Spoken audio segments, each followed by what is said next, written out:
ఓం శ్రీకృష్ణ సద్గురు పరబ్రహ్మణే నమః. ఓం సచ్చిదానంద రూపాయ కృష్ణాయ క్లిష్టహారిణే నమో వేదాంత వేద్యాయ కురవే బుద్ధి సాక్షిణే. ఓం సశంఖ చక్రం సకిరీట కుండలం సపీత వస్త్రం సరసీరుహేక్షణం సహార వక్షస్థల కౌస్తుభశ్రియం నమామి విష్ణుం శిరసా చతుర్భుజం. శ్రీ మహాభాగవతం తృతీయ స్కందము. అయితే ఆ దితి కామమోహితే అయినటువంటి ఆమె ఆ విధంగా సుదీర్ఘంగా తన భర్తతో మాట్లాడింది. తనను తృప్తిపరచమన్నది. తనకి పుత్ర సంతాన భాగ్యం పెట్టమని కోరింది. తన భార్య పతివ్రత అయినటువంటి సతి అయిన దితిని చూశాడు కశ్యపుడు.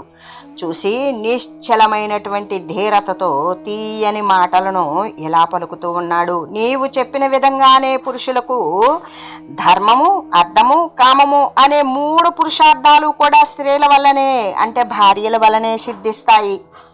చుక్కాని పట్టే నావికుడు పడవతో సముద్రాన్ని అంటే నదిని దాటే విధంగానే గృహస్థు ఇతర ఆశ్రమాల వారిని అంటే బ్రహ్మచారి, వానప్రస్థం, సన్యాసులను కూడా ఆహారాదులిచ్చి రక్షిస్తాడు. తన గృహస్థాశ్రమంలో ఉండి సంకటాలు అనే సముద్రాన్ని దాటిస్తాడు. వాడు దాటుతాడు. భార్య పురుషుల్లో సగభాగం. ఇంటి విషయాలు అన్నీ భార్యకు అప్పగించి భర్త నిశ్చింతగా సుఖపడుతూ ఉంటాడు. ఇంకో విశేషం, ఇతర ఆశ్రమాలలో ఉండి జయింపవీలు గాని ఇంద్రియాలు అనే శత్రు సమూహాన్ని భార్యతో కూడి గృహస్థు దుర్గాధిపతి అయిన రాజు దుర్గంలో ఉండి శత్రు సమూహాలను జయించినట్లుగానే అవలీలగా జయిస్తాడు. ఇలాంటి భార్యకు సమస్త సద్గుణాలతో విరాజిల్లే సజ్జనులు 100 ఏండ్లకే కాదు అనేక జన్మలకైనా ప్రత్యుపకారం చేయటానికి సమర్థులు కానే కారు అనగా నా వంటి వారు చేయగలరా? ఇంకా నీ మనసులోని బాధను మరిచిపో అని చెప్పి కశ్యపుడు మళ్ళీ ఇలా అన్నాడు. తరళలోచన నీవు సంతాన వాంఛ చేసి వచ్చితివౌ గుణశీల వర్తనములు గల భార్య మనమున నమరు కోర్కిదవిలి తీర్చుట బతికి కర్తవ్యమరయా. ఓ చంచలాక్షి, నీవు సంతానాన్ని కోరి నా వద్దకు వచ్చావు. మంచి గుణాలు, చక్కని శీలము, సత్ప్రవర్తన గల భార్య మనస్సులోని కోరిక తీర్చడం భర్తకు ముఖ్యమైనటువంటి కర్తవ్యమే అవుతుంది. తరుణి యొక్క ముహూర్తముండుమిది సంధ్యాకాల మిక్కాలమందర ఎన్భూత గణావృతుండగుచు గామారాతి లీలన్ వృషేశ్వరయానంబున సంచరించుటన భావ్యం భయ్యే నీ ఈ యుగ్రవేల రమింపంగ నిషిద్ధ కర్మ మగునేలా ధర్మమున్ వీడగన్. ఓ కాంత, ఒక్క ముహూర్త కాలమాగు. ఇది సాయం సంధ్యాకాలం. ఈ సమయంలో మన్మథ శత్రువు శంకరుడు భూతగణాలు చుట్టూ ఉండగా నందీశ్వరుని ఎక్కి విహరిస్తూ ఉంటాడు. కాబట్టి ఇది సంయోగ సమయం కానే కాదు. ఈ భయంకర సమయంలో మనం క్రీడించటం నిషిద్ధం. ధర్మాన్ని వదలడం ఎందుకు? అరవిందానన వీడెనీ మరదిలీలాటోపరుద్రక్షమాచర ఝంఝానిలతూత పాంసు పటల చెన్నుండు ధూమ్రైకదుర్భర విద్యోత వికీర్ణ భీషణ జటాభద్దుండు భస్మావలిప్తరుచి స్పార సువర్ణ వర్ణుడగుచున్ భాసిల్లు నత్యుగ్రుడై. ఓ పద్మానన, ఇదిగో చూడు, నీ మరిది రుద్రుడు శ్మశాన భూమిలో తీవ్రమైనటువంటి అతి తీవ్రంగా వీచే గాలికి ఎగిరి వచ్చిన దుమ్ము అతన్ని కప్పివేస్తున్నది. బూడిద రంగుతో కూడి మిక్కిలి బరువై విలసిల్లే చల్లా చెదురైన భయంకర జటాబంధంతో ఉన్నాడు. బూడిద పూసుకోవడం చేత విస్తరించి మెరిసిపోయే తెల్లటి రంగు శరీరంతో భయంకరంగా ప్రకాశిస్తూ ఉన్నాడు. ఇక్కడ మరిది అనడంతో దితి సిగ్గుపడుతుందేమో అని ఆయన ఉద్దేశం. చెల్లెల భర్త వదినకు మరిదే కదా అవుతాడు. అయితే అనల సుధాకర రవిలోచనముల వికసింపజేసి సమధికరోషంబున జూచుచున్న వాడదేవనిత బంధుత్వమరయవలవదు సుమ్మే. అగ్ని, చంద్రుడు, సూర్యుడు అనే 3 కన్నులను విచ్చి తీవ్ర కోపంతో చూస్తూ ఉన్నాడు. అదిగో చూడు, ఆయనలో తనకు చొట్టెరకం మనతో ఉందనే భావం లేదు.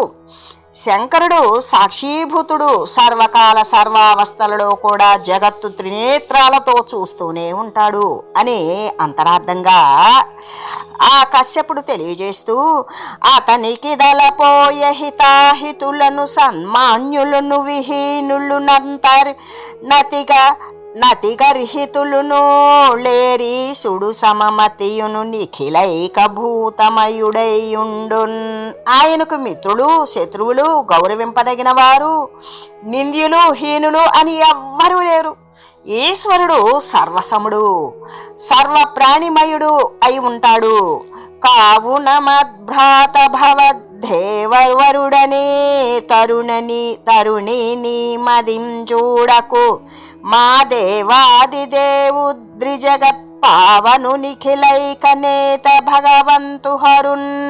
కాబట్టి ఒకాంత దేవతలలోనే మొదటి దేవుడు, ముల్లోకాలను కూడా పవిత్రం చేసేవాడు, సమస్తానికి కూడా ఏకైక నాయకుడు, భగవంతుడు అయిన శంకరుని నా తమ్ముడని, నీ మరిది అని మనసులో చులకనగా అనుకోవద్దు. చక్కగా అనుభవించి వాడిపోవటం చేత దూరంగా పారవేసిన పూలమాలిక వంటి మాయాదేవి ఆ మహాత్ముని పాద పద్మాలకు నమస్కరించాలనే కోరికతో ఉంటుంది. అలాంటి ఆ అవిద్యాదేవిని మేము విజ్ఞానం గల సజ్జనులు అనుసరించి నడుచుకుంటూ ఉంటాము. యవ్వని కరుణ బ్రహ్మేంద్రాది దిక్పాలవరుళాత్మ పద వైభవముల ధనరీరెవ్వని ఆజ్ఞ వహించి వర్తించును విశ్వనేత్రియగుణ విద్య ఎప్పుడు. నెవ్వని మహిమంబులిట్టివి వట్టివి అని తర్కింపలేవు వేదంబులైనా, నెవ్వని సేవింతురెళ్ళవారును సమానాధికరహితుడై అలరు. నెవ్వడట్టి దేవుని త్రిపుర సంహారకరుణే నస్తిమాలాధరుండు భిక్షాసనుండు భూతిలిప్తాంగుడు ఉగ్రపరేత భూమి వాసుడని హాస్యమొనరించువారు. మరియు ఆ శంకరుని దైవలననే బ్రహ్మ, ఇంద్రుడు మొదలైన దిక్పాలకులు మరి విభవపూర్ణాలైన తమ పదవులను పొందారు. సమస్త ప్రపంచాన్ని నడిపే మాయ ఎల్లవేళలా కూడా ఆయన యొక్క ఆజ్ఞను తలదాల్చే ప్రవర్తిస్తూ ఉంటుంది.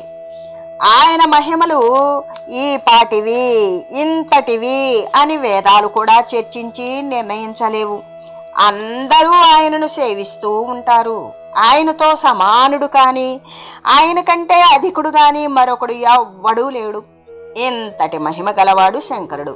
త్రిపుర సంహారం చేసిన ఆ దేవుని కొందరు ఎముకల మాలలు వేసుకుంటాడని, బిచ్చమెత్తుకుని తింటాడని, బూడిద శరీరం అంతా పూసుకుంటాడని, భయంకరుడని, శ్మశానంలో ఉంటాడని వెక్కిరిస్తూ హాస్యాలు ఆడుతుంటారు.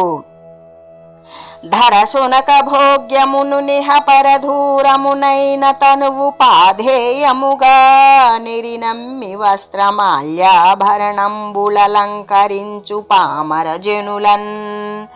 ప్రాణం పోయిన తర్వాత కుక్కలు తినేది ఇహపరాలకు దూరమైన ఈ శరీరాన్నే సత్యముగా అంటే ఆత్మగా భావించి పరసాధనకు దీన్నే దారిభత్యంగా నమ్మి విలువైన వస్త్రాలతో, పూలమాలలతో, సొమ్ములతో పామరజనులు దీనిని అలంకరిస్తూ ఉంటారు. ఘన నిర్భాగ్యులుగా మదిగనుమని ఈ రీతి బ్రియకు కశ్యపుడెరిగించిన దితిగ్రమ్మర బలికెను మనసిజ సాయక విభిన్న మానసయగుచున్.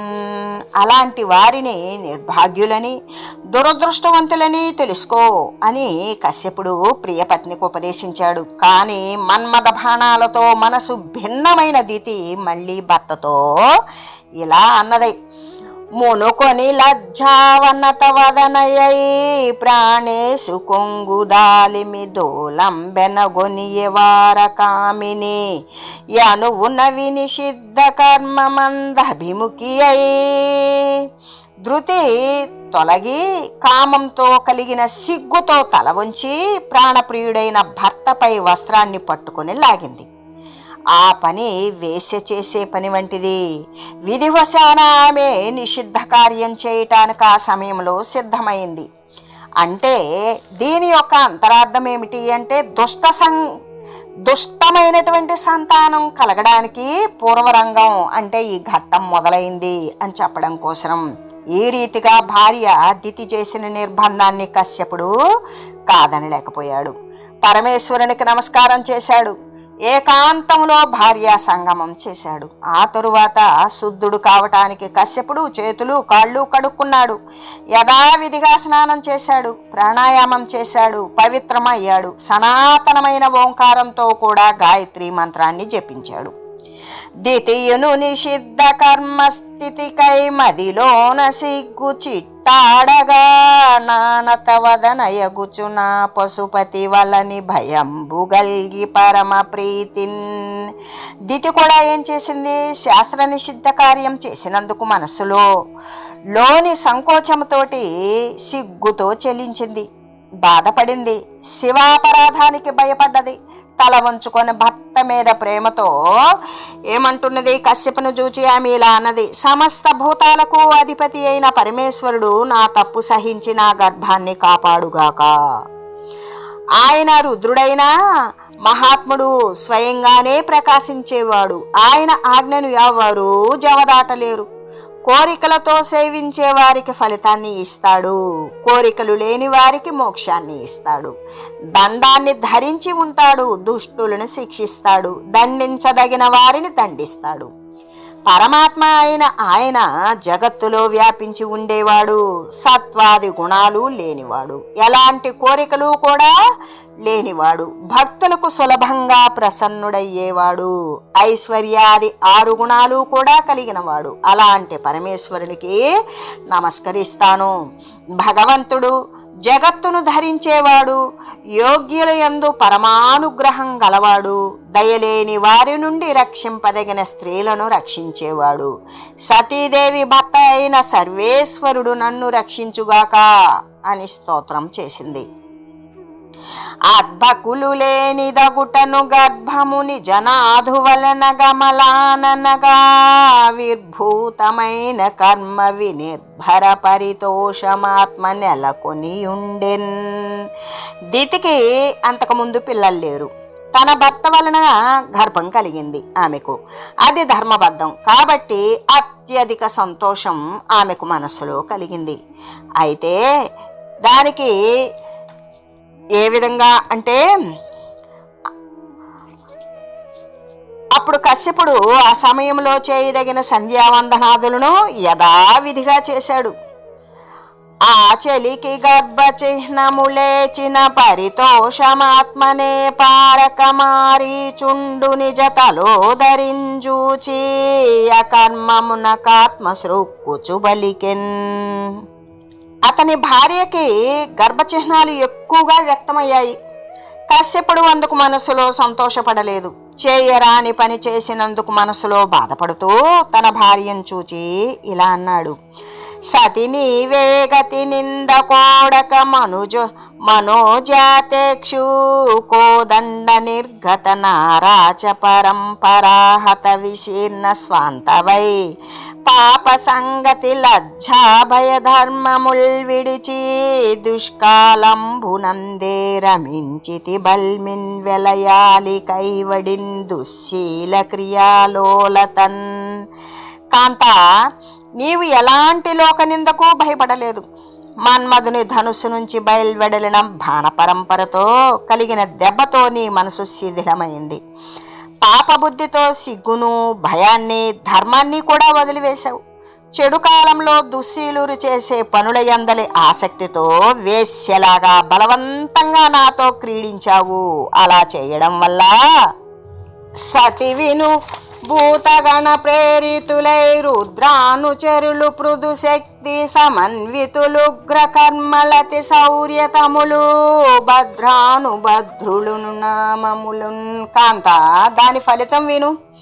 మహాశక్తి సంపన్నులు, భయంకర కార్యాలు చేసేవారు, మహాశౌర్య సమేతులు, భద్రుడు అనుభద్రుడు అనే పేర్లు గల రుద్రుని అనుచరులు భూతగణాలు ప్రేరేపించగా పరగిన దద్బోద్ధతులిద్దరు కొడుకులు నీకు బుట్టి ధరణికి వ్రేగై నిరతము బుధ జన పీడాపరులై వర్తింతురాత్మ బల గర్వమునన్. గర్వంతో అహంకరించిన ఇద్దరు కొడుకులు నీకు కలుగుతారు. వాళ్ళు భూమిపై భారమై భూమికే భారమవుతారు. భారమై బలగర్వంతో నిరంతరం కూడా సజ్జనులందరినీ పీడిస్తూ ఉంటారు. అట్టి దుష్కర్ములకును మహాత్ములలిగి విశ్వవిధుడైన హరికి విన్నవింపానతడు గోపించి హరి కులిశాయుధమున గిరులక నరికిన గతి వారి ధరణి కూల్చు. అలాంటి దుష్కార్యాలు చేసేవారి మీద కోపించి మహాత్ములు ప్రపంచ స్వరూప స్వభావాలు తెలిసిన శ్రీహరికి విషయం విన్నవిస్తారు. ఆయన కోపిస్తాడు. కోపించి ఇంద్రుడు వజ్రాయుధంతో పర్వతాలను నరికినట్లుగానే వీళ్ళిద్దరినీ కూడా నేల కూల్చివేస్తాడు అని కశ్యపుడెరింగించిన వినిధితి భయమంది చాలా విఫలమతి అయి తన హృదయే సుముఖాబ్జముగనుగొని ఇట్లని విగత కౌతుకయగుచున్ అని కశ్యపుడు చెప్పగా విన్న కశ్యపుని భార్య దితి చాలా భయపడింది. ఆమె మనసు బాగా గాబరా పడ్డది. దాంతో ఆమెకున్న సంతోషమంతా ఆవిరైపోయింది. తన భర్త ముఖం చూసి ఇలా అన్నది: దరసు జనాపరాధులగు తామస చిత్తులకెందు నాయువున్ సిరియు నశించిపోవు మృతి సేకురు శత్రుల చేతనింత ఇంతయౌ నరయగ నిక్కువంబు భవదాత్మజులార్యులకెగ్గుసేయ భూసురుల కృదాగ్ని పాల్పడక శోభనమౌ హరి చేతి పంచతన్. ఈ భూమండలం మీద ఎక్కడైనా మంచివారికి కీడు చేసే తామస బుద్ధులకు ఆయువు సంపద నశిస్తాయి. శత్రువుల చేతిలో మరణం కలుగుతుంది. ఇదంతా జరిగి తీరుతుంది. ఆలోచిస్తే ఇది నిజమే కదా. నీ కుమారులు పూజ్యులకు కీడు చేయకుండా బ్రాహ్మణుల కోపాగ్ని పాలు కాకుండా శ్రీహరి చేతిలో మరణించడం మాత్రమే మేలవుతుంది. అనవుడు కశ్యపుండు కమలాసన కిట్లను నింతి నీవు చేసిన విపరీత కర్మమున జేకురెనిట్టి అవస్థ దీనికిన్ మనమున దాపమొందకుము మాధవు పాద సరోజయుగ్మ చింతనమున జేసియున్ నను ముదంబున గొల్చుట జేసియుం దగన్ అని దితి అనగా కశ్యపుడు పద్మముఖి అయిన భార్యతో ఇలా అంటూ ఉన్నాడు: కాంత, నీవు చేసిన పాపకర్మ వల్ల ఇలాంటి దుస్థితి కలిగింది. శ్రీహరి యొక్క పాద పద్మ ధ్యానంతో సంతోషంతో భర్తనైన నన్ను సేవిస్తూ జరిగిన దాని గురించి విచారపడకుండా ఉండు. రమణిని సుతులందు హిరణ్య కశిపు వలన ఉదయించు వారి లోపల ముకుంద పద సరోజాత విన్యస్త భావుడైన తనయుడు దయింపగలడతి ధార్మికుండు. రమణి, నీ ఇద్దరు కుమారుల్లో కూడా హిరణ్యకశిపుడు అనేవాడికి 4 కుమారులు కలుగుతారు. వారిలో ఒకడు మిక్కిలి ధర్మాత్ముడు, శ్రీహరిపాద పద్మాల మీద మనసు లగ్నం చేసిన వాడవుతాడు. ఇంకా ఘన పుణ్యుండన్వయ పావనుడగున పుణ్యతముని పవర కీర్తిలతల్ వనజ భవాండోదర మెల్లను నిండగ పర్వుబు ధలలాముండగుటన్. అతడు గొప్ప పుణ్యాత్ముడవుతాడు, వంశం పవిత్రం చేస్తాడు. పండిత శ్రేష్ఠుడు కావటం చేత ఆ పుణ్యాత్ముని కీర్తి అనే లతలు బ్రహ్మాండమంతా నిండేటంతగా వ్యాపిస్తాయి. వామలోచన వినుము దుర్వర్ణ హేమమగ్నిపుటమున పరిశుద్ధమై వెలుంగు నట్లు దుష్టాత్మ సంభవు దయ్యు వంశ పావనుండకు హరిపాద భక్తుడకుట. ఓ సుందరనైనా విను, రంగు కోల్పోయిన బంగారం అగ్నిలో పుటం పెట్టడం వలన కాంతివంతమైనట్లుగానే వాడు దుర్మార్గుని పుత్రుడే అయినా శ్రీహరిపాద భక్తుడు కావడం చేత వంశం మొత్తాన్ని పవిత్రం చేసిన వాడవుతాడు. అంచితాష్టాంగ యోగ క్రియాకలాపులైన యోగీశ్వరులు నమ్మహానుభావు చతుర శీల స్వభావ విజ్ఞాన సరణి దాము జరింపనాత్మల దళ తురెపుడు. యమ నియమాదులు అయిన 8 అంగాలు కలిగిన యోగాభ్యాసంలో ఆరితేరిన యోగి శ్రేష్ఠులు కూడా ఆ మహానుభావుడి సాటిలేని శీలం, స్వభావం, జ్ఞానాల మార్గంలో తాము కూడా నడవాలి అని ఎల్లవేళలా కూడా మనసుల్లో అనుకుంటూ ఉంటారు అనే ఆ మహితాత్మకుండు సుగుణాంబుది భాగవతోత్తముండు లక్ష్మీ మహిళాధినాదుందుల సీదల దాముబరేశనాత్మ హృత్తామర సంభునందు ప్రమదంభున నిల్పిత ధన్య వస్తువుం దా మహిళో హసించు హరిదాస్య విహార వినిశ్చితాత్ముడై. మహాత్ముడు, సుగుణ సముద్రుడు, భాగవత శ్రేష్ఠుడు అయిన అతడు లక్ష్మీపతి, తులసీ దళాల మాలను ధరించిన పరమాత్మ శ్రీహరిని పరమానందంతో తన యొక్క హృదయ పద్మంలో నిలుపుకుంటాడు. శ్రీహరి సేవలలో విహరించడం చేత నిశ్చితమైన ఆత్మజ్ఞానం కలగడం వలన ఆ శ్రీహరి కంటే ఇతర వస్తువును ప్రపంచంలో ఏదైనా సరే తుచ్చం అని నవ్వుతూ ఉంటాడు. అలాంటి నీ మనుమడు అని తెలియజేస్తూ కశ్యపుడు దీతికి ఇంకా కూడా చెబుతూ ఉన్నాడు. ఓం మంగళం శ్రీ కురుక్షేత్ర రణక్షోణి విహారిణే పార్థసారథి రూపాయ గీతాచార్యాయ మంగళం. ఓం మంగళం నమోస్త్వనంతాయ సహస్రమూర్తయే సహస్రపాదాక్షి శిరోరుబాహవే సహస్రనామ్నే పురుషాయ శాశ్వతే సహస్రకోటి యుగధారిణే నమః. ఓం శ్రీమతే నారాయణాయ నమః. శ్రీమన్నారాయణ చరణౌ శరణం ప్రపద్యే. హరి ఓం తత్సత్.